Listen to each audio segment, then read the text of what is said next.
I'm lonely, lonely, lonely.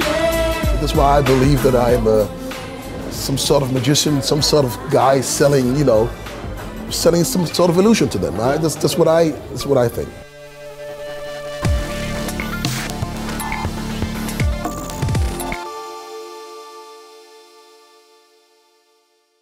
And you started, I think, well, I've read at least, as MC Africa True. Yes. That's right. Why did you then change your name? What was the reason behind doing so? It's a good question. Why did I change it? Maybe let's put it this way. A friend of mine who was from America, he actually, you know, he gave me that name, Africa True, which was fine, and I was emceeing with it, DJing with it. But I came to a point where I just thought, I just wanted to, you know, make it more personal. So I just decided to choose my name, and as it's not as very easy to pronounce, I just, you know, just switched to Nana, and that's it. No specific reason. Remember, first time we met, day one. Kids in the garden playing games, having fun. Exciting and amazing, having a real friend of mine. Feel my heartbeat, and for real, I ain't lying. Face to face and eye to eye. Using our hands to buy and supply. Chilling is cool from January to June, and we still stick together like the glue. You know the rules. And you mentioned DJing, I think it was in hip-hop clubs in Germany a few years ago. Are these times you remember fondly? Very exciting as well. I started DJing, and then I met this other guy who also was a DJ, and he was more into acrobatics, more scratching and doing spinning, like doing somersaults and all this stuff. You know, he was really into the DJ, DMC thing, David Fasher.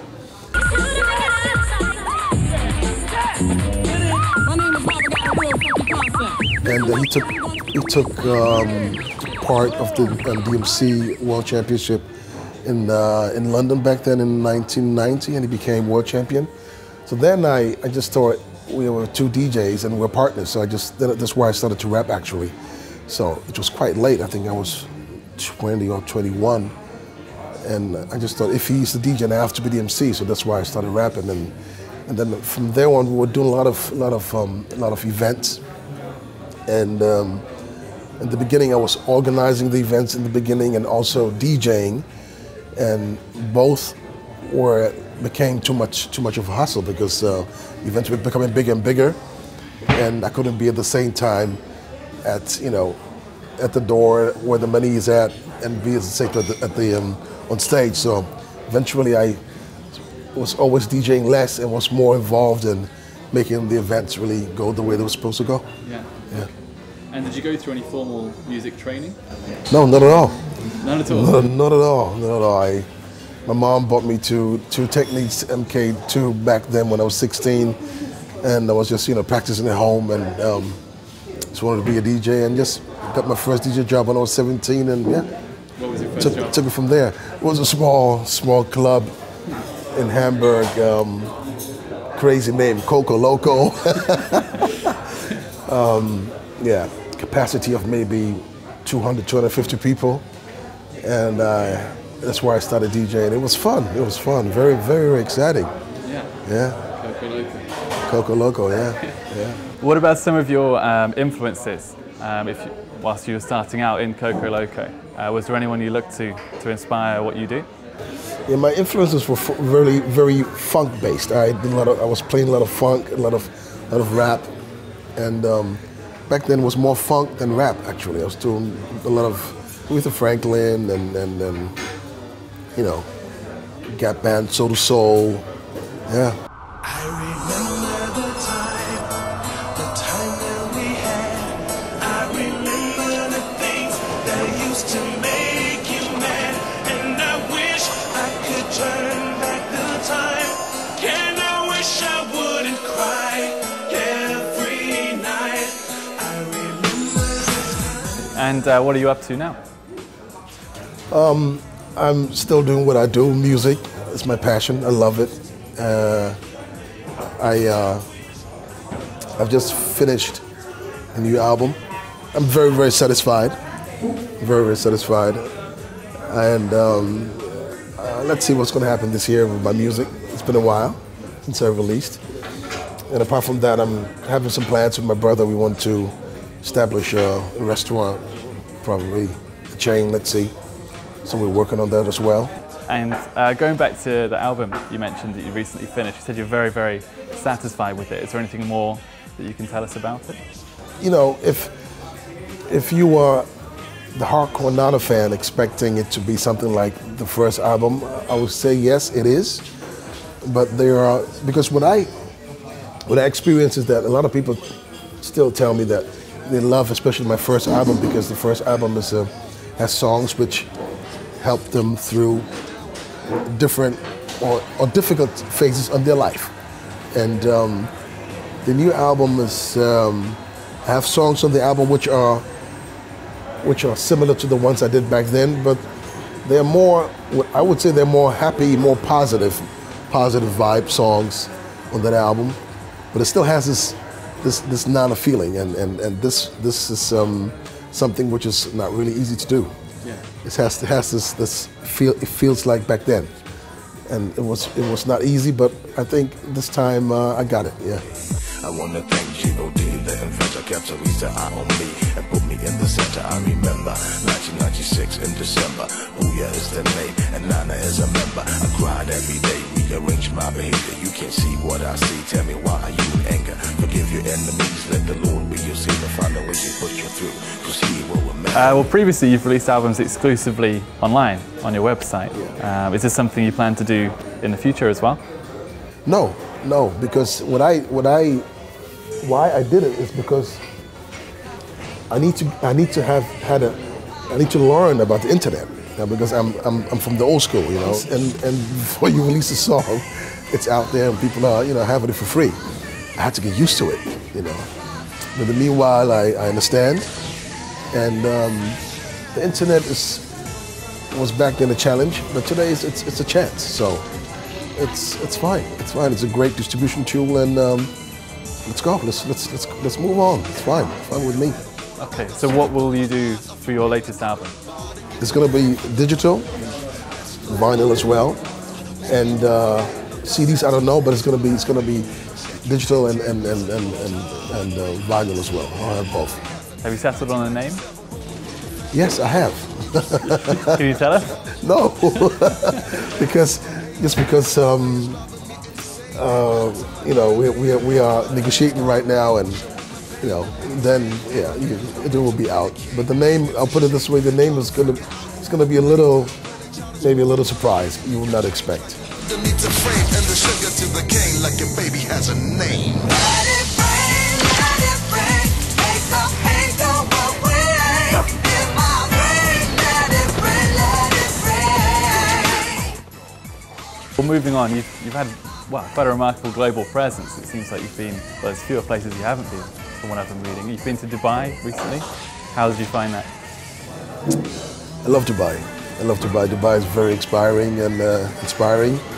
I just love this mixture of being conservative and being modern. You know, when you go to you go for a swim, for example. On the one hand, you see a lady which, you know, she will have a chador, a scarf and everything, you know, and her clothes on, swimming.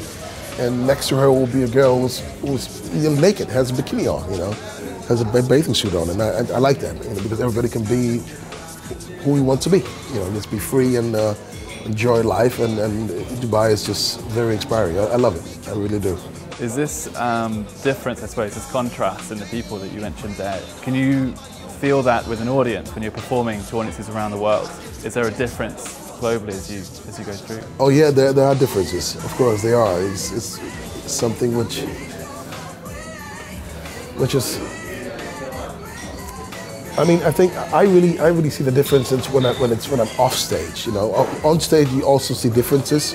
Sure, you do, but they're not so significant than when you're off stage. Because when you're off stage and you start talking to people and you get into conversations, and if you have a chance to stay somewhere a couple of days more, and you know, I'm lucky to always be involved with people who are locals, so they always show me around their countries and the cities in the short period, but I get a good insight in a very short time because I'm always moving with locals.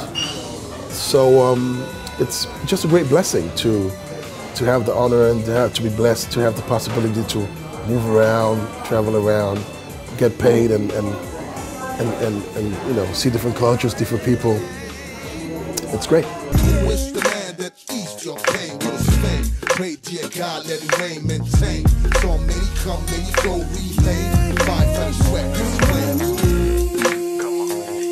Everybody on the floor, put your hands up. Can you ride?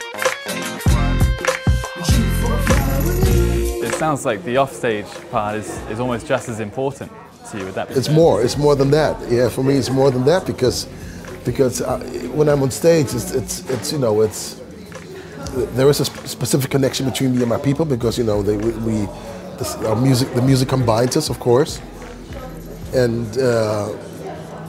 I'm, you know, I'm having fun on stage, but I'm also somehow selling an illusion. You know, that's part of my job. That's fine. But when I go off stage and I have time to stay in a place 2, 3, 4 days, 5 days in a specific city and try the food, talk to people, move around a little bit, it's awesome. Yeah. How do you mean selling an illusion? What do you mean by that? Everybody had his first time when he listened to my first songs, and everybody has specific memories and specific images when he or she listens to specific songs. And through the songs, there is a connection between me and the people. And everybody has a specific expectation when they come to a concert. And looking at it from their perspective, it's totally different from my perspective. And I try to meet these expectations. And so I just believe that because people have these specific expectations with specific images, it is an illusion because, you know, if for example, when I leave the stage performing specific songs or my songs, people know they're just different. They're just like it's like magic. You know, because they have these associations and these images and these, you know, these connections. When they listen to the songs and they love the show, afterwards they're in a sort of world, so, you know, sort of, I don't know, you know, it's like magic to them, you know. And I just feel that they have a different approach, especially after the show than before the show. So that's why I believe that I am some sort of magician, some sort of guy selling some sort of illusion to them. That's what I think. I don't know what I'm right, but this is what I. Yeah. And that expectation of your fans when you're on stage, you're about to perform, is that a burden? Not at all, because I've been doing this for so long, and I just realized very quick that I can just be me. You know, it will make no sense to be somebody, or, you know, I just be me, and I perform these songs. So when I have to perform the songs, because especially the ones I did in my first album, I went through a specific phase in my life. It was very difficult for me. I was facing some very hard challenges in my life. My mom died. My dad was in Ghana. I was alone with my siblings over here in Germany, going through hell, you know. So I had to free myself from a lot of those things which were going on in my life. If you end up on the bra and that big girl, yeah, but it's all fantasy. I'ma keep it in my mind like a dream of memory. This life, this love, all the sweetness I feel. So I wrote down specific things which were bothering me, or which I felt I needed to talk about, and actually it was nothing else but a self-therapy. And I was doing my first album.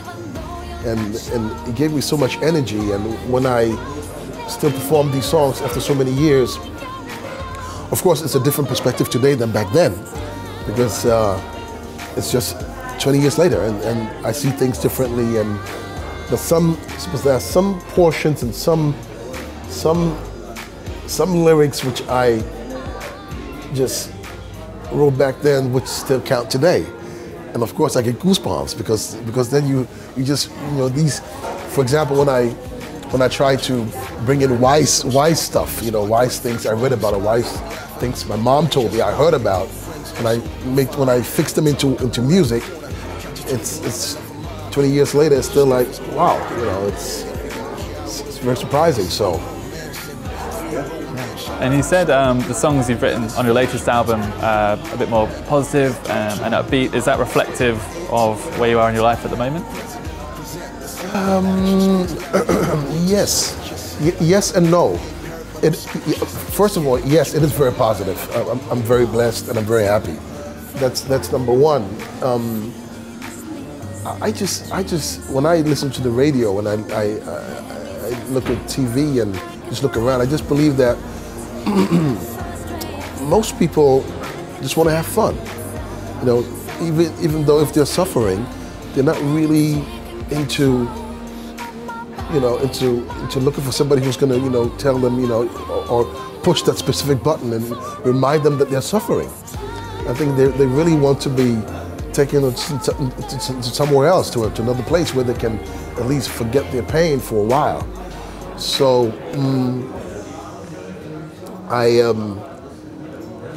have both. I have songs on the album which remind you of somebody who's going through hard times, but most of them are really positive because we should just enjoy life and just have fun.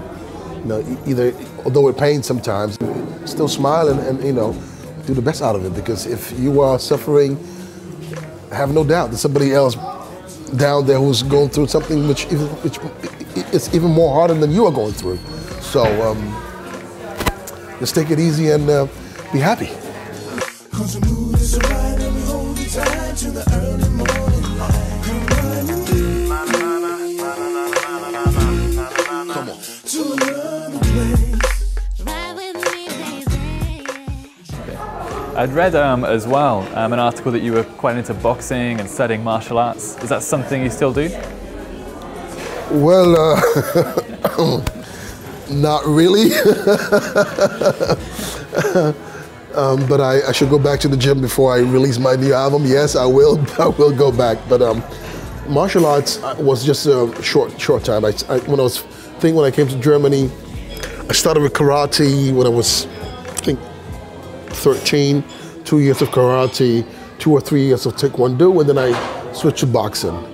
And when I go to the gym, I still do exercises which are more boxing related. Yes, just to be, you know, but martial arts is it's been a while. It's too long. Sure. Yeah. What about your fans? Have you noticed a difference in how they respond to you through the years? Well, first of all, I've noticed that my fans have changed. Some fans have grown up with me together, have my same age or elder than me. And I have also new fans. I have friends which are, you know, 18, 20, 25. You know, they heard the songs from their mom, from their aunties, uncles. And what I've realized in the social media is that a lot of fans, they would just love to have me the way they had me back then. You know, and to this specific group of fans, there will be, when they listen to the new songs, they might be disappointed, you know. But that's life. Life goes on. Things change, you know. It never stays the same. It's great to have specific things in memory, which is nice, which is important. And but things change, you know. I changed, they change, life changes. So, yeah. Yeah. Okay. What about gifts from fans? Have you had any quirky ones through the years? Yeah, a couple. Oh, yeah? Yeah, a couple. What were the highlights? I remember a highlight from one fan. I think he's one of my biggest fans. He lives in Dubai. Yeah, he comes from Dubai. He lives in Dubai. Sultan, and he's a great guy. We never met in person, but he once sent me a package. It was unbelievable. It's just you know, to show how thankful he was, and that was something right there. Yeah. Really, I was really impressed. Could you tell us more about what was in the package? Well, a few things, because it was a big package.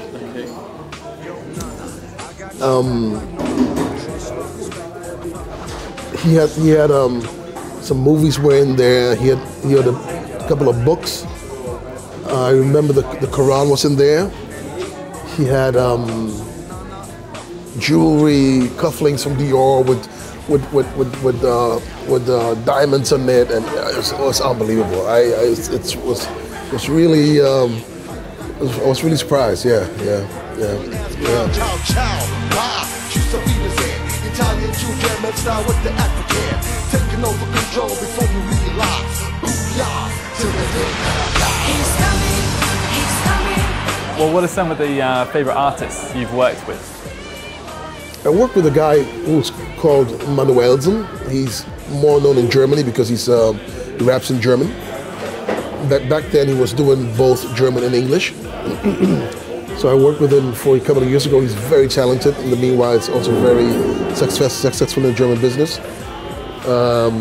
And apart from Manuelsen, I did a couple of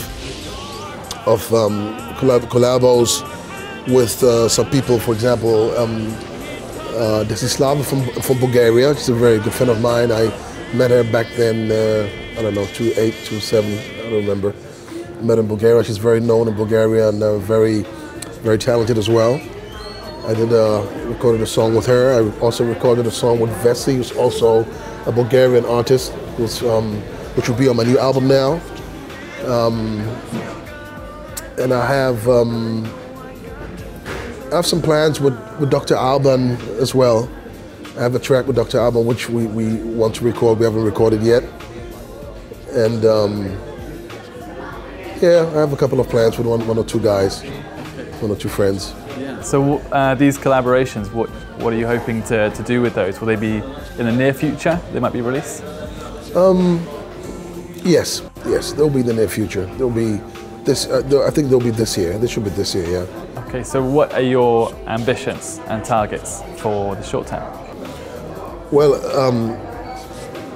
to release the long-awaited album this year, and to make sure my restaurant ambitions go well, because we have been looking for a long time, and we just believe we have found the right product. So because that's a great that's my passion. I love cooking, and I love I love food, and I love it very, very well.